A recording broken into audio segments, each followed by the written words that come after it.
কৃষ্ণকান্তি হিন্দীত state open university Bongaigaon regional অফিচৰ পৰা আমাৰ দুজন ৰিচাৰ্চ পাৰ্চন আহিছে, পাপু দাস আৰু আমাৰ এজন অশোক কুমাৰ ৰয়।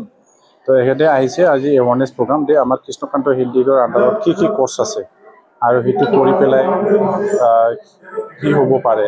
মানে Krishnakanta Hindi state open university হ'ল আমাৰ ষ্টেটৰ এছেম্বলিত পাছ হোৱা আৰু এইটো UGC ৰিকগনাইজ হয়। ইয়াৰ কোৰ্চটো চব ভেলিড আছে, ইয়াৰ কোনো ডাউট নাই, কিয়নো আমাৰ কলেজত 2008 পৰাই আমি Krishnakanta Hindi state open university আমি অপেন কৰিছিলোঁ।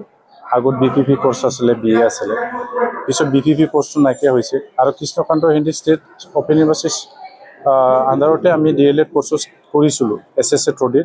আমাৰ ইয়াত নিয়াৰ এবাউট 1200 আমি DLED মাষ্টাৰবিলাকক আমি ট্ৰেইনিং দিব পাৰিছোঁ।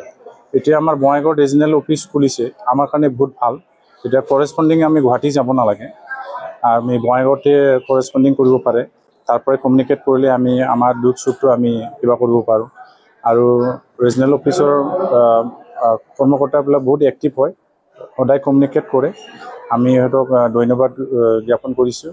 আমাৰ কলেজত কৃষ্ণকান্ত হিন্দীকৰ আণ্ডাৰত মাষ্টাৰ ডিগ্ৰী ভালেকেইটা আছে, Bengali, education, Assamese, political science, history, মানে আছেই আৰু এনৰলমেণ্ট ভালেই হয়। আমাৰ আগৰ পৰাই ভালেই হয়, মাষ্টাৰ ডিগ্ৰীত স্পেচিয়েলি বেছি হৈ আছে। মই বিচাৰিছোঁ যে চাকৰি কৰা টিচাৰ হওক, যি হওক, যে টিচাৰে মানে অফলাইন মোডত যে এডমিশ্যন ল'ব পৰা নাই, আমাৰ কলেজত আহিব, মাষ্টাৰ ডিগ্ৰী কৰিব।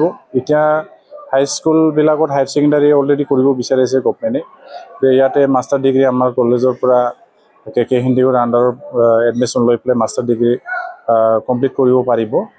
আৰু KK হিন্দীকে NEPও ইমপ্লিমেণ্ট কৰিছে, NEPৰ আণ্ডাৰতো BA আৰু MA কোৰ্চটো ষ্টাৰ্ট কৰিছে, হোৱা নাই না, কৰিবলৈ গৈ আছে। তো মানে সেইটো চলি আছে।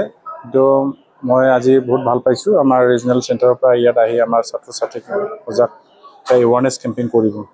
Krishnakanta Handiqui state open university Bongaigaon regional চেণ্টাৰৰ পৰা অহা আমি দুয়োগৰাকী, মই পাপু দাস আৰু অশোক কুমাৰ ৰয়। তো গতিকে আমি ইয়াতে ফকিৰাগাম কলেজত এডমিশ্যন সজাগতা সভা পাতিবলৈ আহিছোঁ। তো বিশেষকৈ আমাৰ এইটো এডমিশ্যন ছেশ্যন আৰম্ভ হয় এডমিশ্যন ছেশ্যন আৰম্ভ হয় জুলাই মাহৰ পৰা, বাট আমি এৱাৰনেছ প্ৰগ্ৰামটো তাৰ আগতীয়াকৈ ষ্টাৰ্ট কৰি দিওঁ, যাতে মানুহবোৰক সজাগ কৰিব পাৰোঁ আমি যিমানটো পাৰোঁ।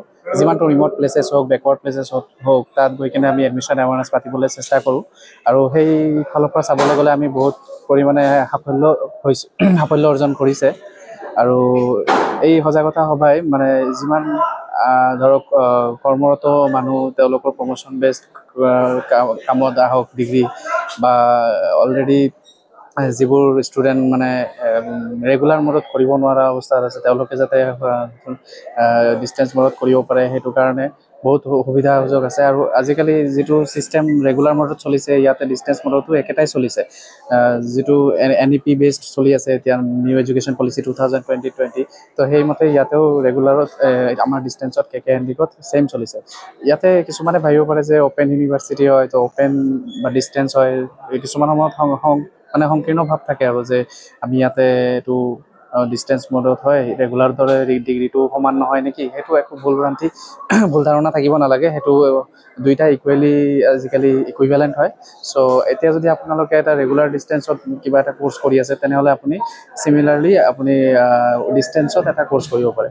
ৰেগুলাৰত যদি এটা কৰিছে, তেতিয়াহ'লে ডিষ্টেঞ্চত এটা কৰিব পাৰে। দুইটা চাইমালটেনিয়াছলি ৰেগুলাৰ বা দুইটা ডিষ্টেঞ্চ একেলগে কৰিব নোৱাৰে।